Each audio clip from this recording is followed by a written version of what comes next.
नमस्कार दोस्तों। आज हम इतिहास के एक ऐसे पन्ने को पलटने जा रहे हैं जो पूरी तरह से रोमांच, कूटनीति और कुछ ऐसे गहरे रहस्यों से भरा हुआ है जिन पर आज भी गर्मागर्म बहस होती है। जी हां, हम बात कर रहे हैं 1965 के भारत-पाकिस्तान युद्ध की।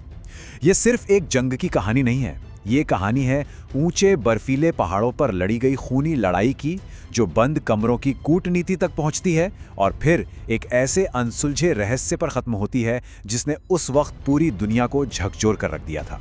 तो चलिए सीधा शुरू करते हैं। जरा सोचिए, क्या ऐसा हो सकता है कि कोई देश मैदान जंग में एक शानदार निर्णायक जीत हासिल करे और फिर वही जीती हुई बाजी बातचीत की मेज पर वापस लौटा दे? सुनने में अजीब लगता है ना, लेकिन 1965 के युद्ध के साथ बिल्कुल यही हुआ था। ये युद्ध और कूटनीति का एक ऐसा विरोधाभास है जो इस पूरे घटनाक्रम को बेहद दिलचस्प बनाता है। मतलब, जो कुछ खून पसीने से मैदान में जीता गया, उसकी असली कीमत कागजों पर चुकानी पड़ी। कैसे? आइए इस पूरी पहेली को एक एक करके सुलझाते हैं। तो कहानी का पहला हिस्सा है चिंगारी, यानी ऑपरेशन जिब्राल्टर। अब 1965 में अगर हम दोनों देशों की सैन्य ताकत को देखें तो जमीन आसमान का फर्क था। एक तरफ पाकिस्तान था जिसके पास उस वक्त के सबसे आधुनिक अमेरिका से मिले हथियार थे, जैसे कि उनके मशहूर पैटर्न टैंक और सेबर जेट्स, और दूसरी तरफ था भारत, जो सच कहें तो 1962 के युद्ध के झटके से अभी उभर ही रहा था। भारतीय सेना तब भी दूसरे विश्व युद्ध के जमाने वाले पुराने शर्मन टैंकों का इस्तेमाल कर रही थी। दस्तावेजों को अगर देखें तो इस भारी सैन्य अंतर की वजह से पाकिस्तानी लीडरशिप को यह पक्का यकीन हो गया था कि भारत अभी कमजोर है और यही सबसे सही मौका है हमला करने का। ठीक है, तो अब इस योजना को थोड़ा गहराई से समझते हैं। इसका कोड नेम था ऑपरेशन जिब्राल्टर। ये असल में कश्मीर के अंदरूनी हिस्सों में एक स्थानीय विद्रोह भड़काने की एक बहुत ही सीक्रेट पाकिस्तानी रणनीति थी, और इसका नाम 8वीं सदी में स्पेन पर हुई इस्लामी विजय के नाम पर रखा गया था। प्लान बड़ा सीधा सा था। पाकिस्तानी सैनिक आम कश्मीरियों के कपड़े पहनकर सीमा पार करेंगे और अंदर ही अंदर एक बड़े सशस्त्र विद्रोह को भड़का देंगे। ये ऑपरेशन कोई आनन फानन में लिया गया फैसला नहीं था, बल्कि इसे बहुत ही बारीकी से प्लान किया गया था। घुसपैठ करने वाले बलों को अलग अलग टुकड़ियों में बांटा गया, और सबसे दिलचस्प बात देखिए, इन सभी टुकड़ियों के कोड नाम ऐतिहासिक मुस्लिम शासकों के नाम पर रखे गए थे। जैसे सलाहुद्दीन फोर्स का टारगेट था श्रीनगर घाटी, गजनवी को भेजा गया मेंधर राजौरी इलाके में, और तारिक फोर्स को कारगिल द्रास के मुश्किल पहाड़ों का जिम्मा सौंपा गया।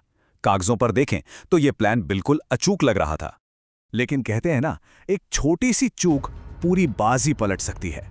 इस इतने बड़े सीक्रेट मिशन की सबसे बड़ी खामी क्या थी पता है? उनकी भाषा।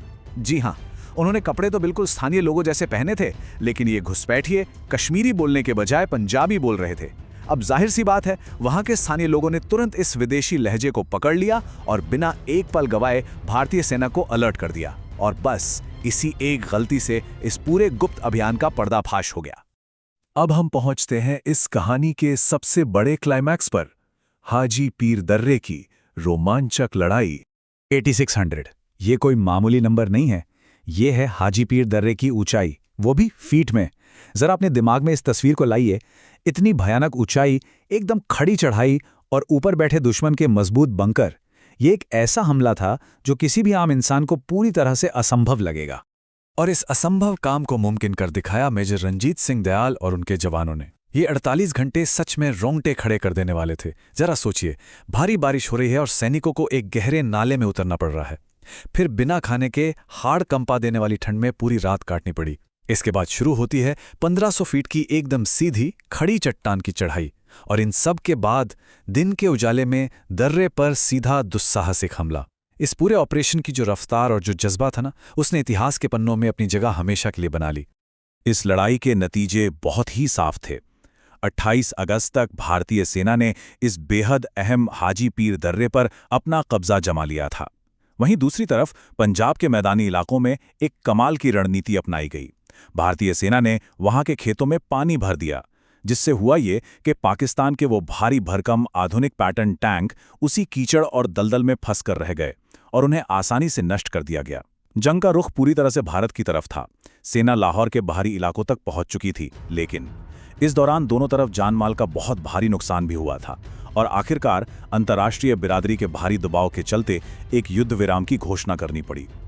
चलिए अब युद्ध के मैदान से निकलकर बंद कमरों की तरफ चलते हैं और देखते हैं कि ताशकंद समझौते में क्या हुआ।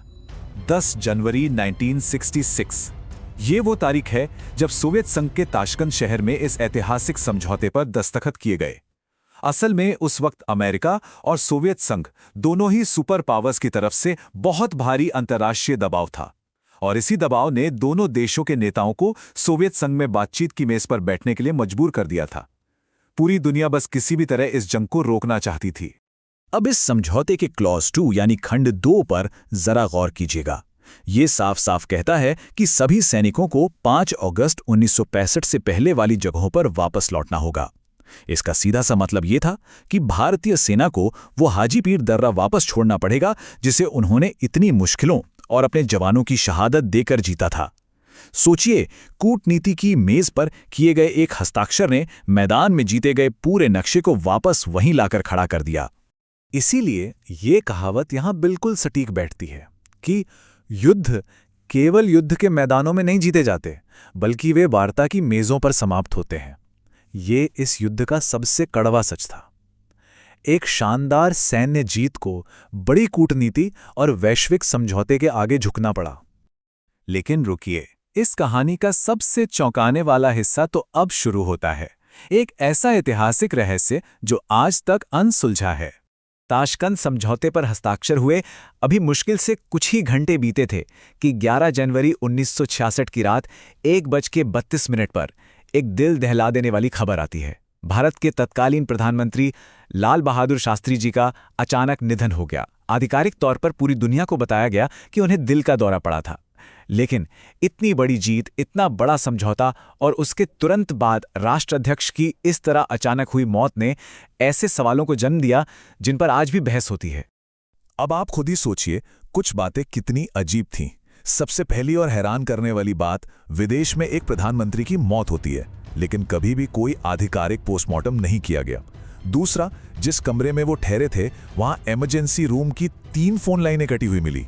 यही नहीं, उनका वो रसोइया जो सालों से उनके साथ था, उसे अचानक हटाकर एक नया आदमी रखा गया जो इस घटना के तुरंत बाद रहस्यमयी तरीके से हमेशा के लिए गायब हो गया। और तो और कई चश्मदीदों का यह दावा था कि उनका शरीर नीला पड़ गया था और शरीर पर कट के कुछ अजीब से निशान भी थे। इन सारी अजीबोगरीब बातों ने अंतर्राष्ट्रीय जासूसी के कई सिद्धांतों को हवा दे दी। जब हम ऐतिहासिक विश्लेषण पढ़ते हैं तो मुख्य रूप से 2 थियोरीज सामने आती हैं। पहली है CIA की थियोरी, जिसके मुताबिक भारत के तेजी से बढ़ते परमाणु कार्यक्रम को रोकने के लिए इस हत्या को अंजाम दिया गया, क्योंकि शास्त्री जी उस कार्यक्रम का पूरा समर्थन कर रहे थे। और दूसरी तरफ है KGB की थियोरी, जो ये मानती है कि सोवियत संघ ने भारत में अपनी पसंद का नेतृत्व बिठाने के लिए ये सारा खुफिया खेल रचा। अब सच क्या है? खैर, हम यहाँ सिर्फ उन दावों की बात कर रहे हैं जो दस्तावेजों में दर्ज हैं। असल सच्चाई आज भी इतिहास के पन्नों में दफन एक गहरा रहस्य ही है। तो अंत में जब हम इतिहास के इस पूरे घटनाक्रम को देखते हैं तो एक बहुत ही गहरा सवाल जहन में आता है। क्या 1965 के इस युद्ध की असली कीमत सच में उन बर्फीली चोटियों और मैदान जंग में चुकाई गई थी, या फिर ताशकंद के उन बंद दरवाजों के पीछे जहां एक जीती हुई बाजी वापस कर दी गई और एक प्रधानमंत्री ने अपनी जान गंवा दी? भू राजनीतिक लड़ाइयों की असली कीमत अक्सर हमारी सोच से कहीं ज्यादा गहरी होती है। इस ऐतिहासिक विश्लेषण में हमारे साथ जुड़ने के लिए बहुत बहुत शुक्रिया। ये एक ऐसा सवाल है जिस पर हम सबको जरूर विचार करना चाहिए।